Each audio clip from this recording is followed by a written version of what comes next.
श्री शिवाय नमस्तुभ्यं श्री शिवाय नमस्तुभ्यं श्री शिवाय नमस्तुभ्यं श्री शिवाय नमस्तुभ्यं श्री शिवाय नमस्तुभ्यं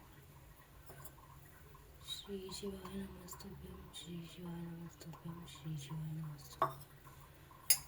जय गणेश गिरजा सुवन मंगल मूल सजान कहते दास तुम देव गिरजापति दीन दयाल सदा कर संतन प्रतिपा चंद्रमा सोवतनी के कानन कुंडन नागफनी के गौर सिंगम गाय मनमाल तन चार लगाए वस काल भागम चढ़पदे नागुने मैना मातु की दुलारी सो अच्छे नारी करते शूल सो अच्छे वारी सदा कर शत्रु जयकार नंदी गणेश सोते कैसे सागर मध्य कमल है जैसे कार्तिक श्याम और गणना गया छवि को कई देवन जब जाय पुकारा तभी दुख प्रभु आपने वारा क्यों उपद्रव तारक पारी देवन सम्मिलित तुरंत छुड़ाया पढ़ाया उन्मेष में मार गया आप जलंधर सुसनारा अविदित संसार त्रिपुरा सुसन युद्ध मचाई सफेद कृपा कर लीन विजय किया तपय भागीरथ भारी पुरख प्रतिज्ञा था सुपुरारी दानी मैं तू सम कोई नाय सेवक स्तुति कर सदाई वेद माही महिमा तब गाई कदनादि वेदनी भक्ति उत्ती मंथन ते ज्वाला जरा सुरासु भय वियाला किनी दयाते करो साई तब नाम गाय पूजन रामचंद्र जब की ना जीत के लंक विभीषण दीना सहस कमल में हो रे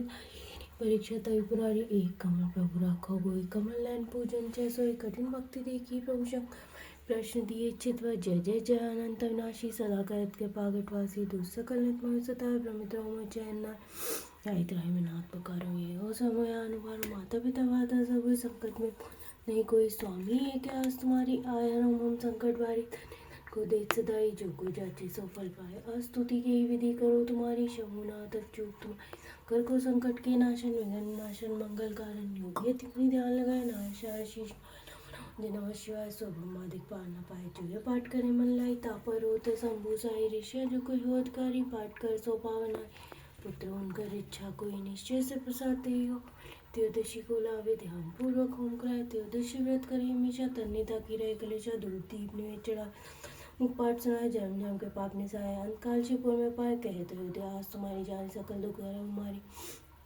कर्पूर गौरम कर्णावतारम संसार सारम भुजदेन्दहारम सदा वसंतम हृदयारविंदे भवामी सवितम नमामि। भगवान शिव शंकर की जय। नमो नमो दुर्गे सुकर्णी नमो नमो अम्बे दुखर्णी निरंकार है जो तुम्हारी त्यों लोग फैलिए जली शशिला टुक महाशाल तिलाल बुकटी विकराला रूप माधु को अधिक सुहाय दर्श कर जनाति सुख पाए तुम संसार शक्ति लकी ना पालन हेतु अन्नपूर्णा हुई जग पाला तुम्हें आदि सुंदरी वाला प्रलय काल समनाशनारी तुम गौरी शिव शंकर प्यारी शिव जोगी तुम आओ ब्रह्मा विष्णु तुम्हें ध्याय रूप सरस्वती को तुम धारा दे सुबुद्धि और दयो रूप नरसिंह को अम्बा प्रगट भरी फाड़ का खंबा रक्षा करी प्रहलाद बचाए हिमना कुछ को सक प्राय लक्ष्मी रूप धरो जगमाई श्री नारायण अंग समय तुम्हें कर दास बड़ा सिद्धि जमुना साई लाज में तुम वानी महिमा मिलना जाए वखानी माता ने तुम ईश्वरी मंगला सुखदत्ता श्री मेरा तारा सुल्तानी छंबाल पर दुख निवानी केरी वान सोयवा चला तगवानी कर में खपा करम राजे जाको देख काल रवाजे सोए अस्तो जाते उठ शत्रु शूला नगर कोट में तुम राजे तीनों कणक शुम्भ शुम्भ दानव तुम्हारे रक्त भी संगन सनारे मैसा सुनो पति विमानी जय बार में अगलानी रूप कराल कालिका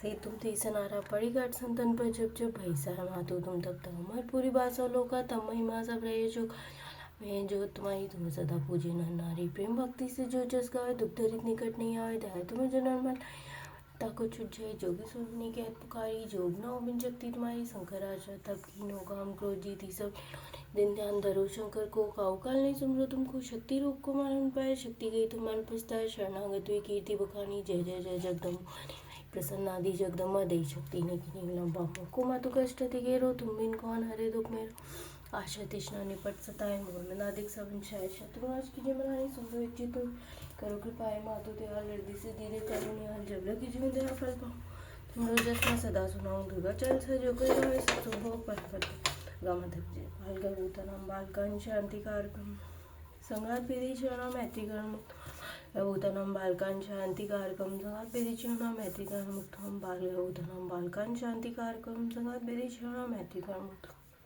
बालगभूतनम बालकं शांतिकारकम विधिचरणं मैत्रिकां मुक्तं बालगवतनं बालकां शान्तिकारकं सदा विधिचरणं मैत्रिकां मुक्तं।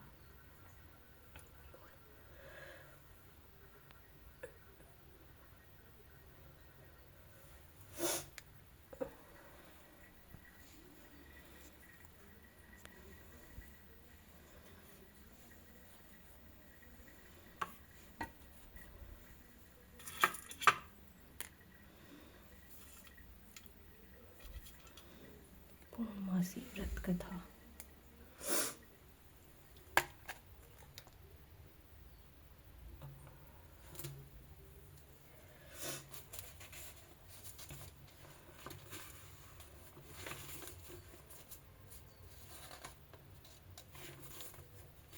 द्वापर युग में एक समय यशोदा जी ने श्री कृष्ण से कहा, हे कृष्ण, तुम सारे संसार के उत्पन्न करता, पोषक तथा उसके संहार करता हो। आज कोई ऐसा व्रत मुझसे कहो जिसके करने से मृत्यु लोक में स्त्रियों को विधवा होने का भय ना रहे तथा वह व्रत सभी मनुष्यों की मनोकामनाओं को पूर्ण करने वाला हो। श्री कृष्ण कहने लगे, हे माता, तुमने अति सुंदर प्रश्न किया है। मैं तुमसे ऐसे व्रत को विस्तार पूर्वक कहता हूँ। सौभाग्य की प्राप्ति के लिए स्त्रियों को द्वितीयशत अर्थात 32 पूर्णिमाओं का व्रत करना चाहिए।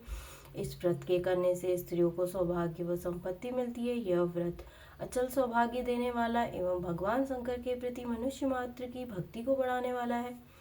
यशोदा जी कहने लगी, हे कृष्ण, सर्वप्रथम इस व्रत को मृत्युलोक में किसने किया था और इसका उसको क्या फल मिला, इसके विषय में सविस्तार मुझसे कहो। श्री कृष्ण जी कहने लगे, इस भूमंडल पर एक अत्यंत प्रसिद्ध चंद्रहास नाम का राजा था। उसके द्वारा निर्मित अनेक प्रकार के रत्नों से परिपूर्ण कातिका नाम की एक नगरी थी। वहां पर धनेश्वर नाम का एक ब्राह्मण रहता था।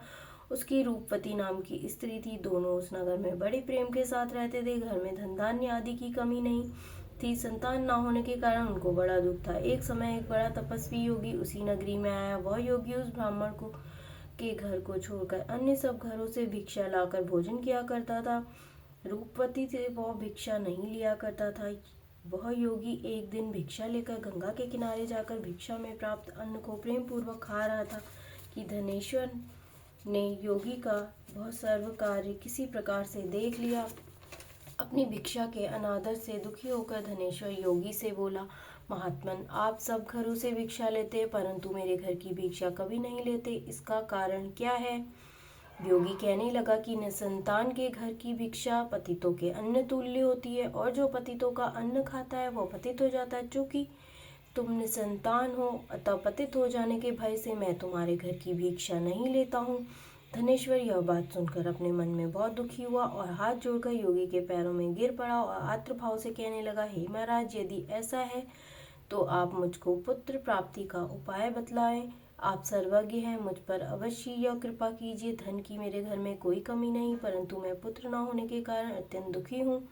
आप मेरे इस दुख को दूर करें, आप सामर्थ्यवान हैं। यह सुनकर योगी कहने लगा, हे ब्राह्मण, तुम चंडी की आराधना करो, इससे तुम्हारे समस्त मनोरथ पूरे होंगे। घर आकर उसने अपनी स्त्री से सब वृतांत कहा और स्वयं तप के निर्मित वन में चला गया। वन में जाकर उसने चंडी की उपासना की और उपवास किया। चंडी ने 16वें दिन उसको स्वप्न में दर्शन दिए और कहा, हे धनेश्वर, मेरी कृपा से तेरे पुत्र होगा, किंतु वह 16 वर्ष की आयु में मृत्यु को प्राप्त हो जाएगा।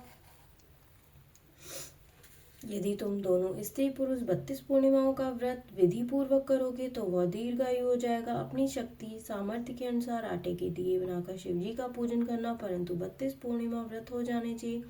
प्रातःकाल होने पर इस स्थान के समीप ही तुमको एक आम का वृक्ष दिखाई देगा। उस पर चढ़कर एक फल तोड़कर शीघ्र अपने घर चले जाना। अपनी स्त्री से सब वृतांत कहना। ऋतु स्नान के पश्चात वह स्वच्छ होकर श्री कृष्ण जी का ध्यान करके उसको खा लेगी। तब शंकर भगवान की कृपा से उसको गर्भ हो जाएगा। जब वो ब्राह्मण प्रातःकाल उठा तो उसने उस स्थान के पास ही एक आम का वृक्ष देखा जिस पर अत्यंत सुंदर आम का फल लगा हुआ था। उस ब्राह्मण ने उस आम के वृक्ष पर चढ़कर उस फल को तोड़ने का प्रयत्न किया, परंतु वृक्ष पर कई बार प्रयत्न करने पर भी वह नहीं चढ़ पाया। तब तो उस ब्राह्मण को बहुत ही चिंता उत्पन्न हुई और विघ्न विनाशक श्री गणेश जी की वंदना करने लगा। हे दयानिधे, हे कृपा सिंधु, अपने भक्तों के विघ्नों का नाश करके उनके मंगल कार्यों को करने, दुष्टों को नाश करने वाले, सिद्धि के देने वाले हो, आप मुझ पर कृपा करके इतना बल देवे कि मैं अपने मनोरथ को पूर्ण कर सकूं। इस प्रकार गणेश जी की प्रार्थना करने पर उनकी कृपा से धनेश्वर वृक्ष पर चढ़ गया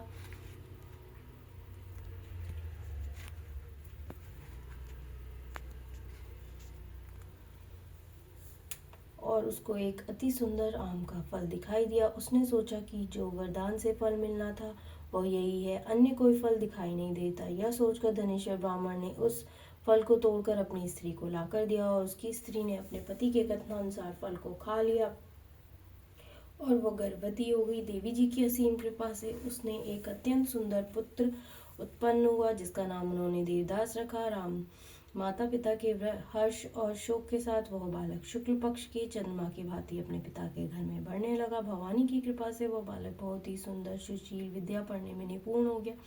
देवी चंडी की आज्ञा अनुसार उसकी माता ने द्वितीयशत पूर्णिमा का व्रत रखना प्रारंभ कर दिया था जिससे उसका पुत्र दीर्घायु वाला हो जाए। 16 वर्ष लगते ही देवदास के माता पिता को बड़ी चिंता हो गई, कहीं उनके पुत्र की इस वर्ष मृत्यु न हो जाए। इसीलिए उन्होंने अपने मन में विचार किया कि यदि वह दुर्घटना उनके सामने हो गई तो वह यह दुख कैसे सह सकेंगे।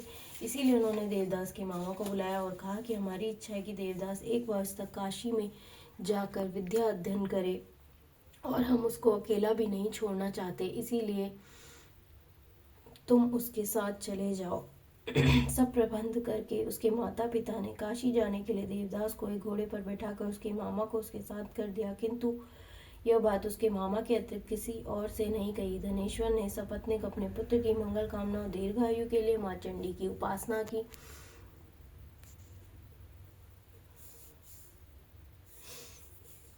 दीर्घायु के लिए माँ चंडी की आराधना की और पूर्णिमाओं का व्रत करना प्रारंभ कर दिया। इस प्रकार उन्होंने बराबर 32 पूर्णिमाओं का व्रत पूरा किया।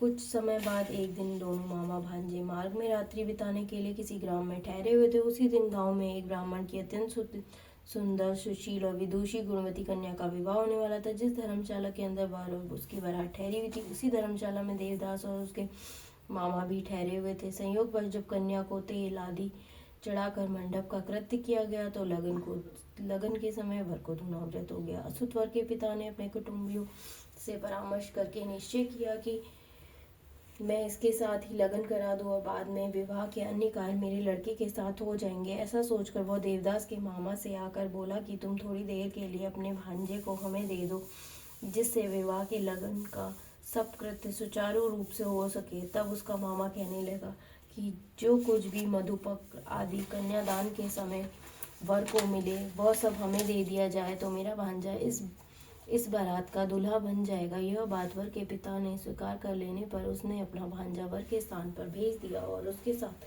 विवाह कार्य विधि पूर्वक संपन्न हो गया। पत्नी के साथ वह भोजन न कर सका और मन में सोचने लगा कि ना जाने किसकी स्त्री होगी। वह एकांत में इसी सोच में गर्म निश्वास छोड़ने लगा था। उसकी आंखों में आंसू भी आ गए। तब वधू ने पूछा कि क्या बात है, आप इतने उदासीन और दुखी क्यों हो रहे हैं। तब उसने सारा हाल जो वर के पिता और उसके मामा में हुआ था उसको बतला दिया। तब कन्या कहने लगी, हे देव ब्राह्मण, अग्नि के सामने मैंने आपको ही अपना पति माना है, इसीलिए आप ही मेरे पति हैं। मैं आपकी ही पत्नी रहूंगी, किसी अन्य की कदापि नहीं। तब देवदास ने कहा, ऐसा मत करिए क्योंकि मेरी आयु बहुत थोड़ी है, मेरे बाद आपकी क्या गति होगी। पहले इन बातों को अच्छी तरह विचार लो। परंतु वह कन्या दृढ़ निश्चय वाली थी, बोली कि जो आपकी गति होगी वही मेरी होगी। हे स्वामिन, आप उठिए और भोजन करिए, आप निश्चय ही भूखे होंगे। इसके बाद देवदास और उसकी पत्नी ने भोजन किया और शेष रात भर वह सोते रहे। प्रातःकाल देवदास ने अपनी पत्नी को 3 नगों से जड़ी हुई एक अंगूठी दी और एक रुमाल दिया और बोला, हे प्रिय, इसे ले लो और संकेत समझकर स्थिर चित्त हो जाओ। मेरा मरण और जीवन जानने के लिए एक पुष्प वाटिका बना लो, उसमें सुगंधिम वाली एक नवमल्लिका लगा लो, उसको प्रतिदिन जल से सींचा करो और आनंद के साथ खेलो कूदो और उत्सव मनाओ। जिस दिन और जिस समय मेरा प्राणांत होगा तो ये फूल सूख जाएंगे और जब ये फिर से हरे भरे हो जाएं तो जान लेना मैं जीवित हूँ। यह बात निश्चय करके समझ लेना, इसमें कोई संचय नहीं है। यह सब समझाकर धनंजय अपने मामा के साथ विद्या अध्ययन के लिए काशी चला गया। प्रातःकाल होते ही बाजे गाजे बजने लगे। जिस समय विवाह के कार्य समाप्त करने के लिए वर तथा उसके वर तथा बाराती मंडप में आए तो कन्या के वर को बलि प्रकार देखा और अपने पिता से कहा, यह मेरा पति नहीं है, मेरा पति वही है जिसके साथ रात्रि को मेरा पाणी ग्रह हुआ था, के साथ मेरा विवाह नहीं हुआ है। यदि यह वही है तो बताए कि मैंने इनको क्या किया था। मधुपक्र और कन्यादान के समय जो मैंने भूषण आदि दिए थे उन्हें दिखावे, और रात को मैंने इनको क्या गुप्त बात कही थी वह सब सुनावे। पिता के ने उसके कथनानुसार वर को बुलाया और कन्या की यह सब बातें सुनकर वह कहने लगा, मैं कुछ नहीं जानता। इसके पश्चात लज्जित होकर वह अपना समूह लेकर वापस चला गया और सारी बारात भी अपमानित होकर वहां से लौट गई। श्री कृष्ण भगवान बोले, हे माता,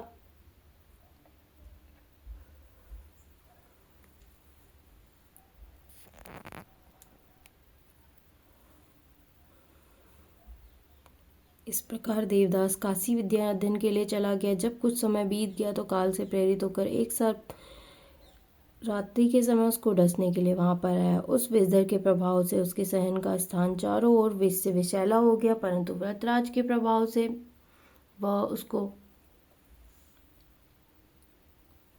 काटने नहीं आ पाया, क्योंकि उसकी माँ ने पहले ही 32 पूर्णिमाओं का व्रत रखा था। इसके बाद मध्य अध्ययन के पश्चात स्वयं काल यमराज वहां पर आए और उसके शरीर से उसके प्राणों को निकालने का प्रयत्न करने लगे, जिससे वह मूर्छित होकर पृथ्वी पर गिर पड़ा। भगवान की कृपा से उसी समय पार्वती जी शिव जी के साथ वहां पर आ गई।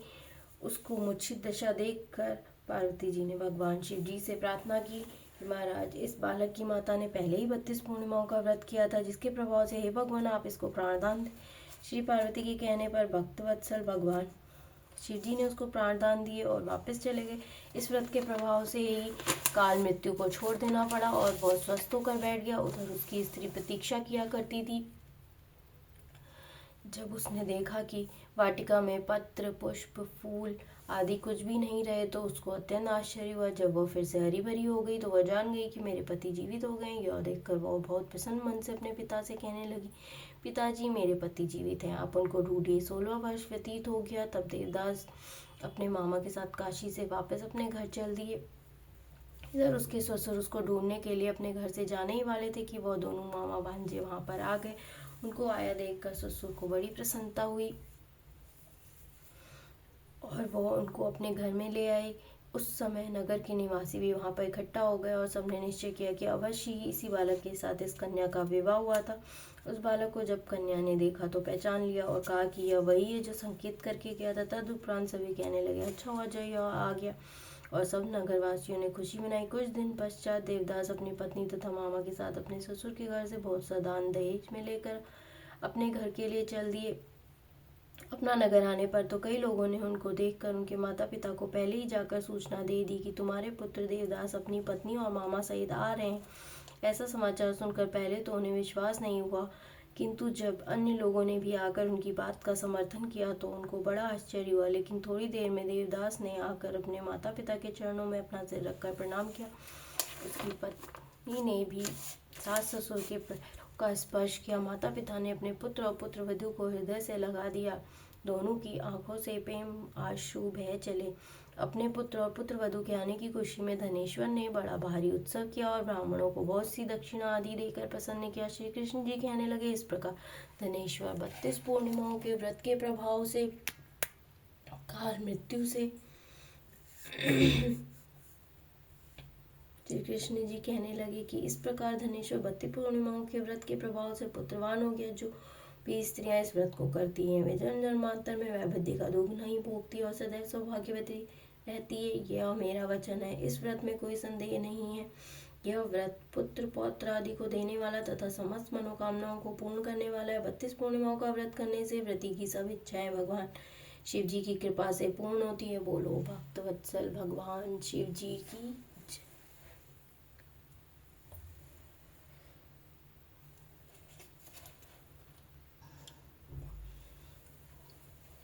जय।